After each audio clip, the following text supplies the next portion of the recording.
Hello guys, this is AntiTank Gaming here. I hope you guys had a good Thanksgiving.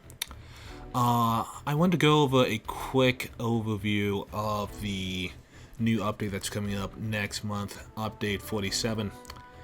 Now, I am not going to go into most of the specifics in the entirety of this update, so if you want to see those, I would recommend going and watching the dev stream that is on the official Foxhole channel on YouTube. It is a really good channel. I'm subscribed to it, and I definitely recommend you do so as well if you want to get the kind of the latest updates on Foxhole and what future patches they plan on putting out there. It's a really good stream. I've watched every single one of the videos, so even though I don't play Foxhole all the time, I regularly go ahead and watch their videos whenever they come up. So all the devs they're just incredible to watch. So they're very hilarious sometimes.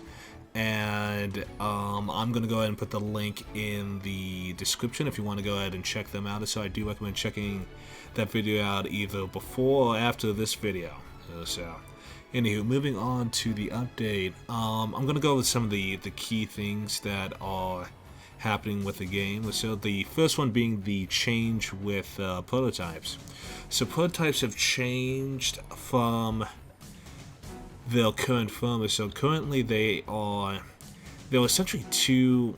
For example, you will go ahead and get a prototype and it will be massively more expensive than a actual vehicle, or so the main production vehicle. So say for example you get the Outlaw prototype, you will require at least several hundreds of more arm mats to build that than you would for an actual Outlaw, and then on top of that you wouldn't be able to repair your prototype vehicle, and I think it was also weaker as well. So you'd have all these detriments and whatnot, and it was just not worth it actually building. With the changes that they're putting forward, it will allow you to actually not only build them very cheaply or so, it only costs 100 BMATs, but they can also be repaired. And now the only downside is that they technically have a lower, I believe they either have, let's see, actually no, they have lower armor or so they are actually going to be very easy to penetrate, but otherwise I think the health points will be relatively the same. So it will be a good way to go ahead and get a new fresh vehicle on the front line or so without it literally costing an arm and a leg to actually get that out there. The next change that they put out there is the cinematic camera. The cinematic camera is actually kind of interesting. It's actually funny what they go into the blog, so I would recommend checking that out. There's a nice little story behind it, but it essentially functions as a way to get a nice cinematic view of your soldier, and the devs have said multiple times that it is not definitely not made for actually playing the game with. So it's very much a camera designed solely for looking good and looking cool. That's about the gist of it. Moving on, we now have dynamic trench huts, which is very, so beforehand, or so when you would destroy a trench, the trench would just be there, so and you could just walk right over it. And now with this new system, you can actually go ahead and take cover in the destroyed ruins of a trench network or so, and it is a little bit, it makes more sense in my opinion. So it graphically looks a lot more pleasing than floating on the trench network, and I don't know, it seems very interesting. But then on top of that, they've also made it so I think craters can now be filled in. So from what they've said, so they're planning on making it so artillery has a higher chance of causing craters. So expect to have the entire ground turn into Swiss cheese, I guess, or so, as you are going through no man's land, going from crater to crater, so trying to advance, I guess, or so. It should be kind of interesting. Next, the devs have added deployable field bridges, which is actually very interesting. So they're going to require, from what I could tell, iron rods or so to actually make the same. I think those the same rods used to make tank traps. I'm not entirely sure, but it seems really interesting or so, because it's like I was along with everyone else in the giant grind in Tempest Island, where essentially no side could act. Well, the Colonials were somehow able to advance, so, but I think that's just because their supply lines were closer than ours, so maybe they're better soldiers, I have no idea. Anywho, that situations where you're fighting over islands or so, or fighting over endless bridge networks or so, and on these constant bridge sieges where you just cannot advance. Or worse, the bridge is destroyed and you want to keep up the advance and there's nothing you can do. You can't necessarily deploy enough soldiers to hold the other side of the bridge for you to have to repair the bridge. These field bridges are actually a really very quick solution.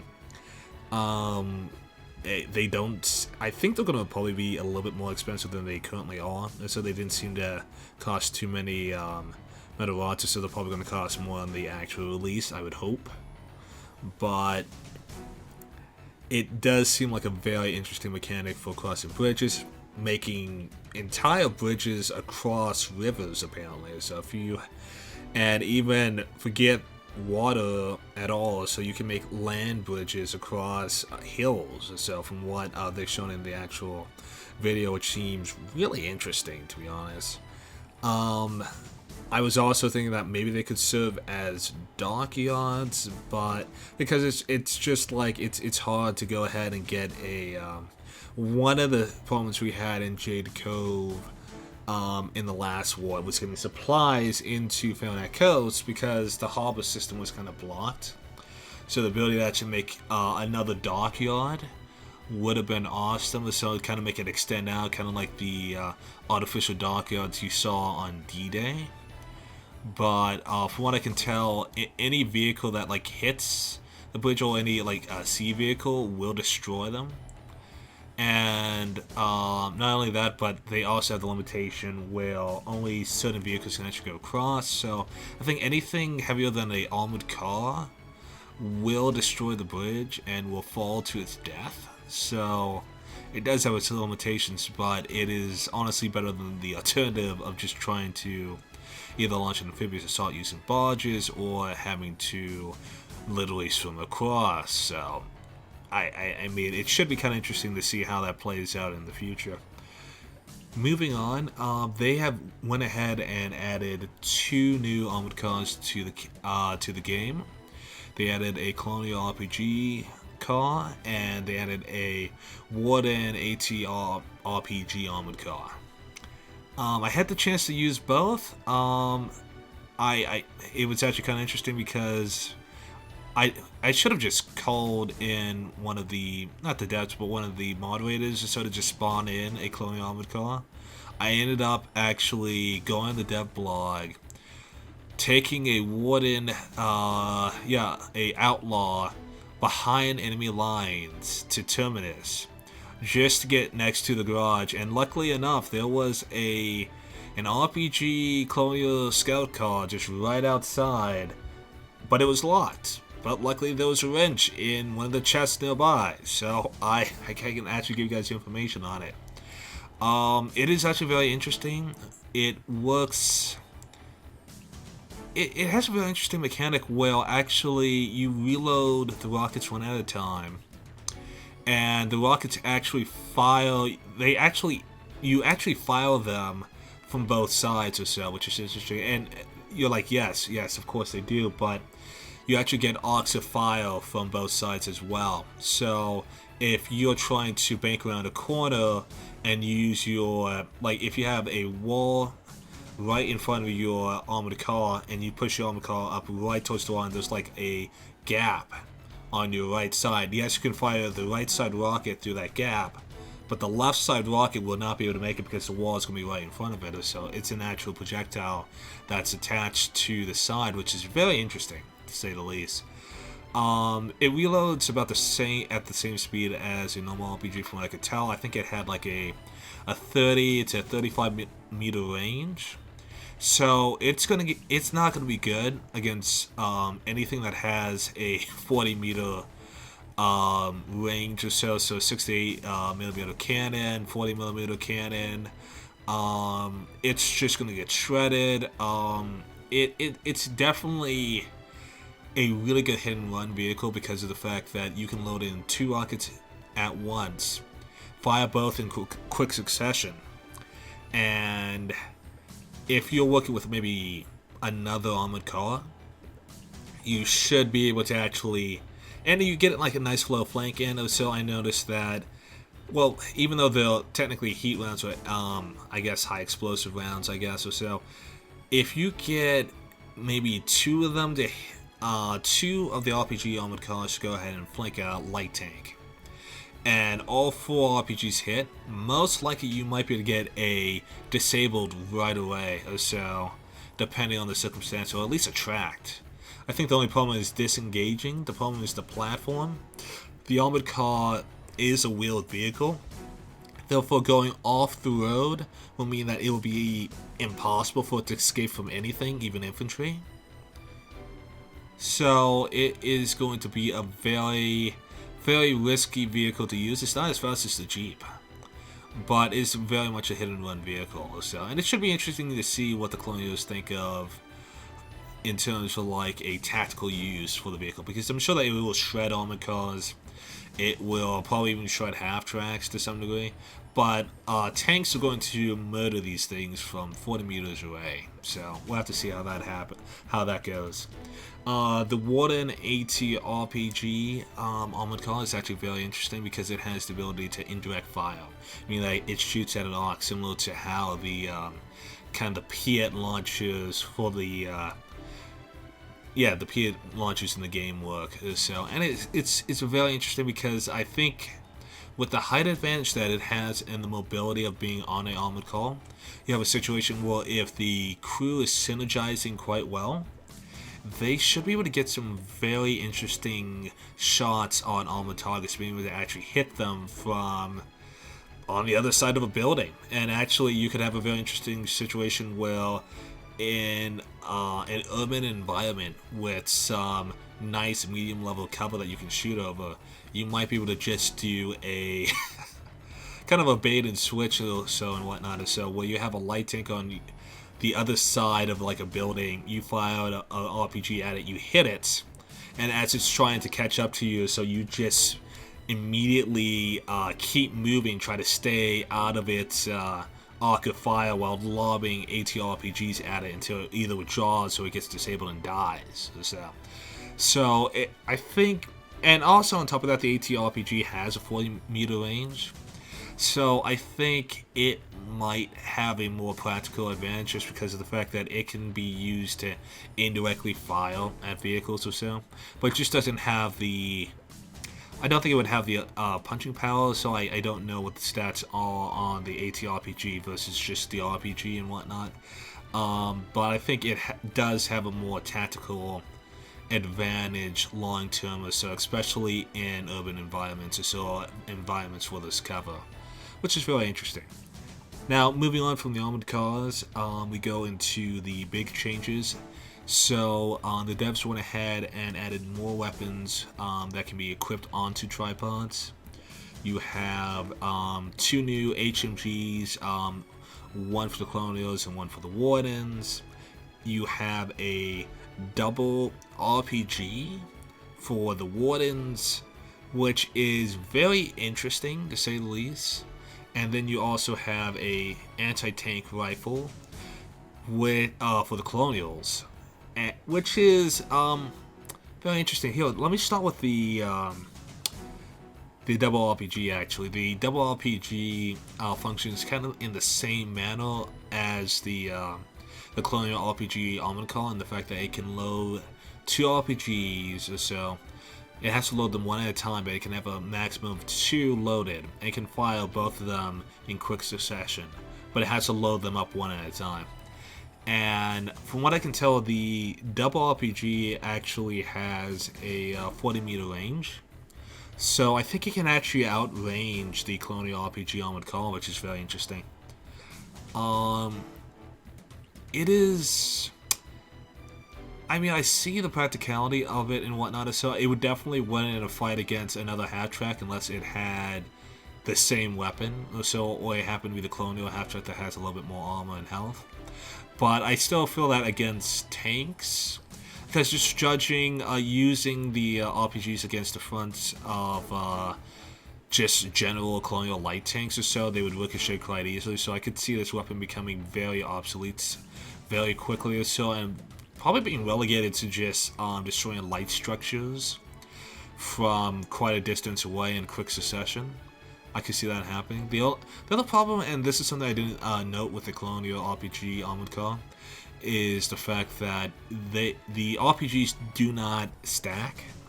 So you have a very limited amount of RPGs that you can actually hold in the half-track and in the Colonial Armored Car. And they also added the AntiTank Rifle to the Colonials that I mentioned before, and it functions relatively the same as the normal anti-tank rifle, though with it being on a bipod, it is very much it has greater accuracy and it has better stability as well. So you're able to fire it at its highest accuracy at a faster rate than you can even when you are prone using the portable AT rifle. So it should be very, very good at taking out armored cars and whatnot. So, but I think doing maybe a half track, I wouldn't recommend going any higher than that. I think the problem with it being on a tripod or so is the fact that it is a stationary object or so. One of the key things with the the anti-tank rifle is the fact that you can be kind of mobile. You can take cover. If situation goes south, you can dip with your AT rifle. I think while all the tripods have that problem where they cannot disengage or so, I think with the rule of the anti-tank rifle, unless you're using it to just specifically cut down a infantry with one shot, most likely you're going to be outflanked or overrun as you're not able to reposition as easily. I think in that vein or so, it might not be the best anti-tank weapon, in my opinion. So even though it does have a 40-meter range, it's just not going to penetrate anything at that range.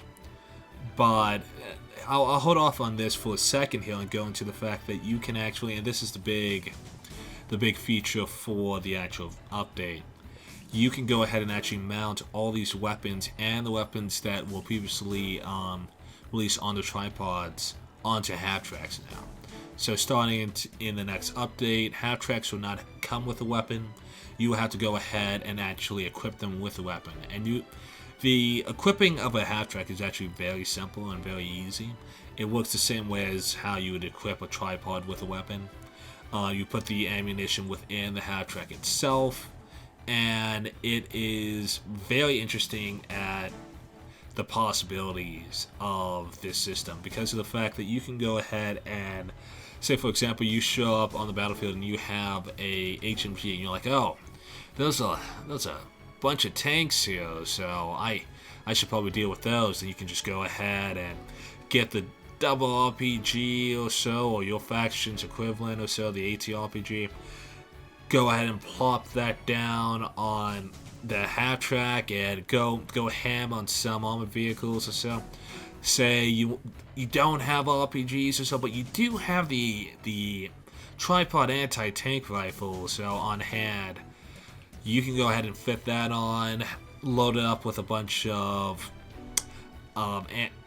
anti-tank rifle ammunition, and just go to town on enemy scout cars or so, light vehicles, etc.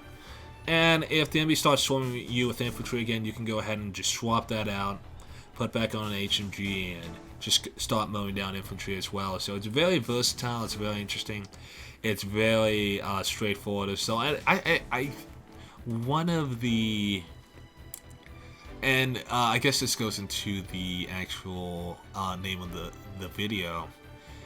The thing about it is that this is a mechanic that I would like to see expanded on, or if they aren't already planning on doing so, there's some hints here and there maybe. But I would like to see them go ahead and expand upon this mechanic or so with a more modular system, but not only for the half-tracks, obviously, but for armored cars, for, what is it, light tanks, cruiser tanks, what do you call it, assault tanks, tank destroyers, field guns, battle tanks, if they ever bring them back. I'm still missing those battle tanks, I have to tell you. But imagine that, having the ability to go ahead and put like replacing a 50 cal with like the 50 cal on the battle tank. Imagine replacing that with a 40mm cannon or something. So going ahead and up-tiering a light tank to have a 68mm cannon, but having the drawback that while it does have this bigger cannon, it wasn't designed for it, so it has a longer reload rate.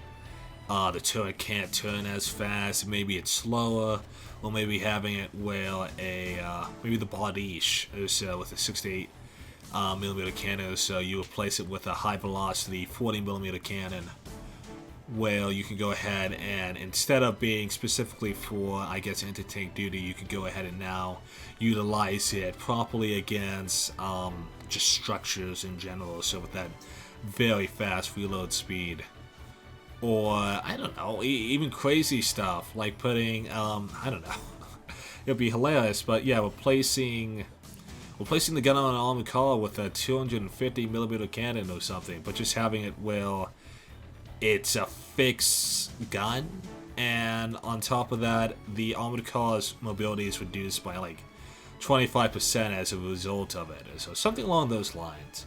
I mean, those are some ridiculous ones or so. There are more sensible ones out there, like maybe adding a machine gun to any vehicle that you want, or I don't know, up-tiering the machine gun. So maybe for like the Outlaw, changing the 7.62 machine gun with a 50 cal or something, or something along those lines.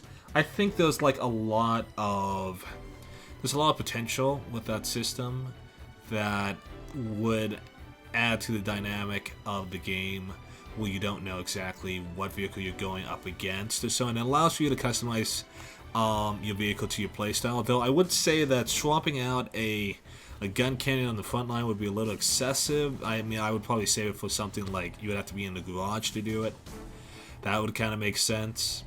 But I think having such a system would be kind of interesting, because it would allow for more customization with your vehicles. Because I think the vehicle gameplay as it stands or so, it would be nice to see more flexibility in terms of what vehicles you can see out there.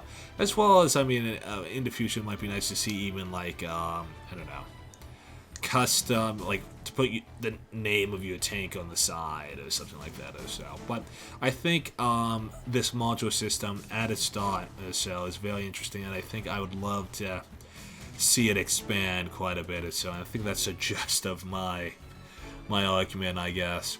But let me know what you think in the comment section below. If you're new to the channel, definitely leave a like if you want to and whatnot. So this is I say that this is probably my first time going ahead and making like a kind of like a dialogue focused video and whatnot. So tell me what you guys think about it, and I guess I'll leave it at that. So I hope you guys enjoyed watching the video. Take care, and I will catch you guys next time.